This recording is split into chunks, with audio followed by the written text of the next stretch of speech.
They called it Verrückt, German for insane. A 160-foot monster that towered over Kansas City, taller than Niagara Falls, faster than most roller coasters.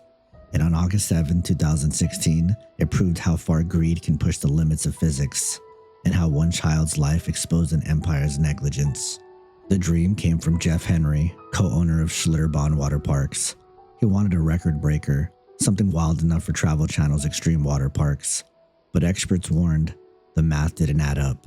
The angle was too steep, and the speeds were way too high. Henry wasn't an engineer. Unfortunately, he was a showman chasing a headline, and the cameras were already rolling. A net of metal hoops hung over the track, meant to keep rafts from flying off. During test runs, some rafts did fly off, and some slammed into that netting.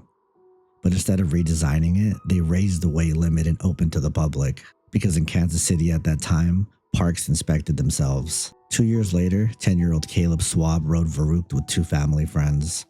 Their raft weighed within the limits, around 545 pounds. Halfway down, it lifted off the track. Caleb was thrown from his seat and struck one of the metal hoops above. The two women survived, both with broken faces and broken hearts. The park went silent. Every parent watching knew that silent meant the unthinkable. Investigators discovered 13 prior injuries, ignored warnings, and no certified engineer review. The ride violated ASTM safety standards. Kansas City changed its laws, banning self-inspections. In 2018, Jeff Henry and others were charged with second-degree murder. But the case collapsed when evidence was mishandled. By the end of that year, Verrückt was demolished. And in 2020, the entire Kansas City Schlitterbahn Park was shut down for good. Caleb's death wasn't a fluke. It was a failure by adults who traded safety for spectacle. He followed every rule, and they broke every one that mattered. Because when you build for fame instead of faith in people's lives, gravity always wins.